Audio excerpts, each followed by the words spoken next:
Alright, I don't know the stats, but the teams with the MVP can never just have a good game on the same night, and I'm assuming it's gotta be an emotional thing. There's probably just too much going on for him to lock in, and it showed with one of the worst starts I've ever seen.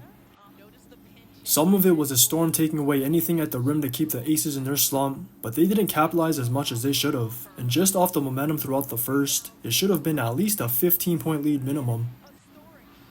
Them only being up 9 was a good scenario for the Aces, because the game should have been dead early, and the Aces still having some sort of life was what cost them in the end.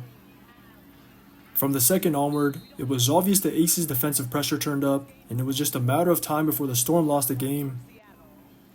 They were living off too many tough shots on ones until it caught up to them in the fourth, and they somehow topped the Aces first with the worst quarter of all time.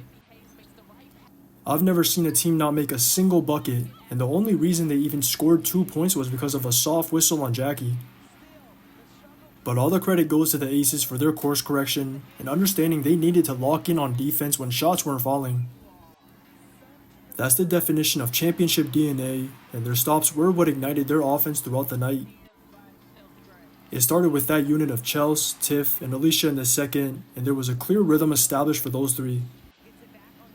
Chelsea was doing all the diming, Tiff was doing all the finishing, or pulling any open look from deep, and those three created enough momentum to get him back into the game.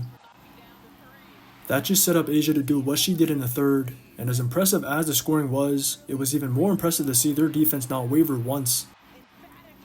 All the buckets, momentum plays, and big runs were just a byproduct of that side of the ball, but more than anything, this game showed it's not about the start, it's about the finish. Just watch the tape. On the shot clock, Kia Stokes with the deflection. Here comes A'ja. And the bucket on the other end.